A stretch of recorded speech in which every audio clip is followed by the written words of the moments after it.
General साहब, DG ISPR ने sky news को इंटरव्यू दिया है। उसमें उन्होंने कहा है कि अगर भारत कोई महाजरा ही करेगा, जवाब तो दिया जाएगा, जवाब तो यकीनी है, लेकिन साथ ही साथ उन्होंने ये भी कहा कि अगर भारत समझता है कि वो पाकिस्तान के ख़िलाफ़ जंग का महाज खड़ा कर सकता तो ये खित्ते के लिए भी तबाही का बायस होगा। Till the moment Pakistan was clear, Pakistan का रिस्पॉन्स बड़ा कंक्रीट था। अब बात पॉलिटिकल डिप्लोमेटिक ग्राउंड्स पे है, वहाँ पे हम कैसे अपना जो मुकदमा है वो लड़ते हैं। लेकिन क्या ये इम्कानात और ये ख़दशा भारत का ट्रैक रिकॉर्ड देखते हुए मौजूद हैं कि वो कोई भी यारी और मक्कारी कर सकता है और पाकिस्तान को हर वक्त इसके लिए तैयार रहना चाहिए? और अगर वो करता है तो उसकी अप्रोच अब क्या हो सकती है? क्योंकि पहले भी डिप्लोमेटिक लेवल पे उसको जो हर्जा सराई हो रही थी उसने कंपनसेट करने की कोशिश की अटैक करके, लेकिन वो तो उसकी मंशा नहीं पूरी हुई। जी बिस्मिल्लाहिर्रहमानिर्रहीम, thank you very much Faisal for the invite. देखिए, पाकिस्तान को इंडिया के जो मिलिट्री है उसका रिस्पांस देना या उसको चैलेंज के उसको कबूल करना और उसको एम्बैरस करना, it's not a big issue. जी, मैं इसलिए नहीं कहता कि बिग इशू कि हम बहुत एक जोन में, मैं एक बात कर रहा हूँ, एक घुमंड में बात कर रहा हूँ। हमने सारी जिंदगी पाकिस्तान की मिलिट्री ने एक ही मुल्क के खिलाफ तैयारी की है जी, एक ही मुल्क के खिलाफ अपनी आर्सनल्स इकट्ठे किए हैं, हमने सैंक्शंस बर्दाश्त किए हैं, लेकिन अपने प्रोग्राम्स, अभी आप कुछ बातें भी कर रहे थे पहले सेगमेंट पे, तो उसको फॉलो किया है, एंड दैट इज इंडिया।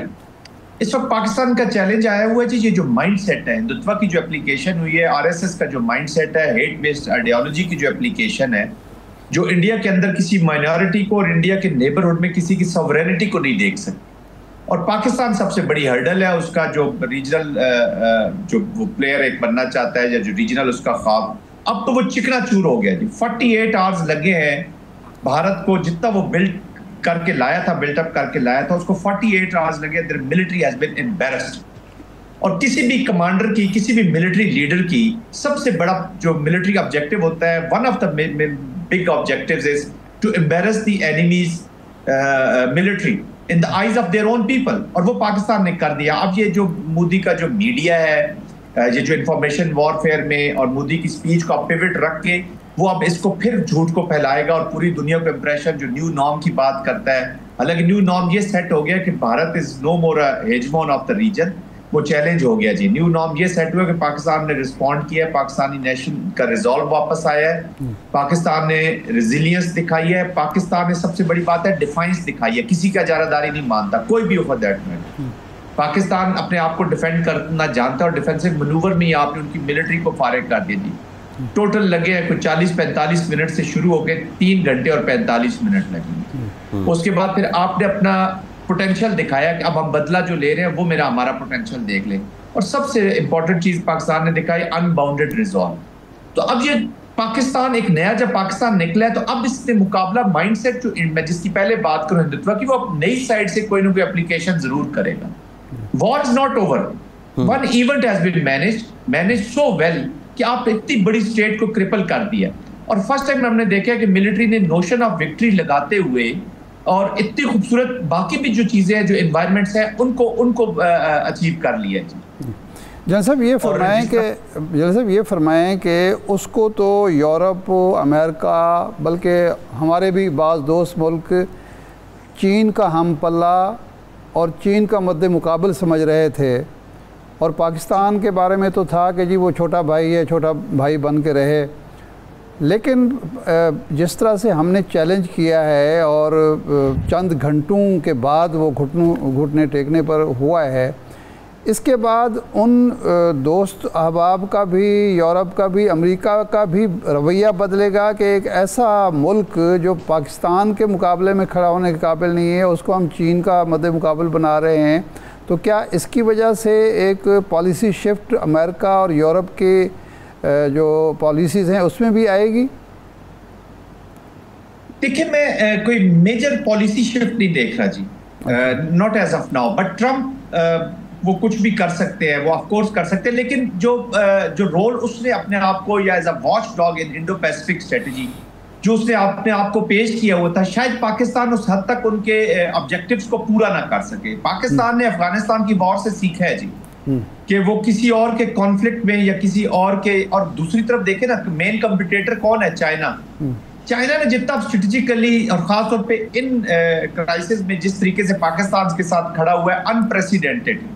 मैं ये नहीं कह रहा कि हम चाइनीज ब्लॉक पे बिल्कुल रिस्ट्रिक्ट होकर हम अमेरिका की तरफ ना जाए, लेकिन हमने दोनों के दरमियान में एक फाइन जो बैलेंस है वो that has to be created and crafted and maintained, most importantly maintained, कम ना हो जाए उसके आगे। तो वो अभी किसी और नए घोड़े पे, उसको पता, इस पे कोई शक नहीं, आपकी बात जिस तरफ आप हिंट कर रहे हैं दैट इज 100%। उसने क्या किया है कि अब जो इसकी बार्गेनिंग पोजीशन थी ना जी, जो इनको कभी किसी को ब्लैकमेल या करता था या जो फायदा ज्यादा उठाना चाहता था, जो अट्रैक्ट करता था इकोनॉमिक, अब उसके सामने ये थोड़ा सा इसकी वो जो जब बात करें तो कहेंगे यार जस्ट रिलैक्स मिस्टर मोदी, आपका जो इंडिया है ना वो वैसा है नहीं जैसा दिखता है, जो आपने हमें पोर्ट्रे किया था, जो झूठ बोला था मैं ये कर दूंगा, मैं ऐसे स्कटल करूंगा। आज चाइना ने देखे ना अनाउंस किया है इन दिनों में अपने जो 27 उसमें 15 माउंटेन्स है, 2 दरिया भी उसमें है, 5 लिविंग प्लेसेस है। ये बड़ी सिग्निफिकेंट डेवलपमेंट है। जन साहब मैं आपकी तरफ आऊँगा, लेकिन मेरा जो क्वेश्चन है वो इलाली साहब से ये है, इंटरनेशनल मीडिया कुछ ये भी रिपोर्ट कर रहा है कि ईरान ने भी इस बात पे आमादगी जाहिर की है कि अगर उन पे आयद तमाम जो बैनुल-अक़वामी पाबंदियाँ हैं वो ख़त्म हो जाती हैं तो वो अपने एटमी प्रोग्राम से पीछे हट सकते हैं। अगर ये हो जाता है तो फिर इसका फ़ायदा क्या होना है? क्या ईरान ने इतना टफ टाइम देखने के बाद इतनी कफालत हो गई है कि वो इस खिते की एक बड़ी इकॉनमी वो भी होगा? देखिए, ईरान के पास तो बड़े मौके थे ना कि बम उन्होंने बनाए, जैसे हम न्यूक्लियर गए, ईरान भी कर सकता था, क्यों नहीं किया? मगर अगर वो वेपन अगर इनके पास होता तो आज समझ सकते हैं आप 2 मिनट के लिए कि ये इजराइल जिस तरीके से उनके बारे में सोचता है और जिस तरीके से तैयारी किया है उनको मारने के लिए, उनकी न्यूक्लियर फैसिलिटीज, बेशक पीसफुल फैसिलिटीज, उनको ख़त्म करने के लिए जो आज तैयार है, आप समझते हैं 2 मिनट के लिए कि वो कर सकता था? मुझे समझ नहीं आ रही है जी कि मूडी का प्रॉब्लम बड़ा सिंपल था। मूडी सोचता था कि जब उसको चाहता था मुसलमानों को मार के इलेक्शन जीतो।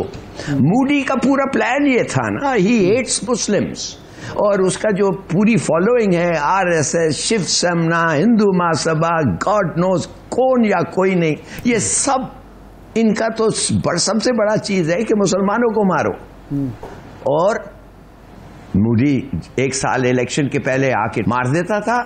उसकी जो प्रेस है, जो वाटर प्रेस, वो तो क्या कहें इस प्रेस के बारे में, वो कुछ भी कुछ ही चीज को कुछ भी कह सकते, और उनका पब्लिक इतना गलेबल पब्लिक है कि वो मान जाता है, 1 कौवा मारो 2 पेड़ मारो और वो समझता है आप तब फतह हो गया, ऑल टेररिज्म हैज गॉन। वाह वाह मूडी का तो ये प्रॉब्लम था, he was trying to use the force, politicize कर रहा था his army and his weaponry, और उसने 2 दफे किया और 2 दफे फायदा उठाया, फिर करने की कोशिश कर रहा था।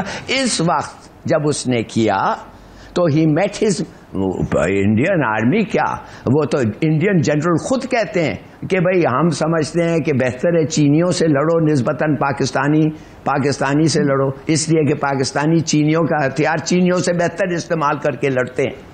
अब उसको पता चला है, now he knows what is the army और what is the armed forces of Pakistan. जन साहब, तो मेरा अपना ख्याल है जी जन साहब, आपका टेक ईरान के हवाले से क्या है?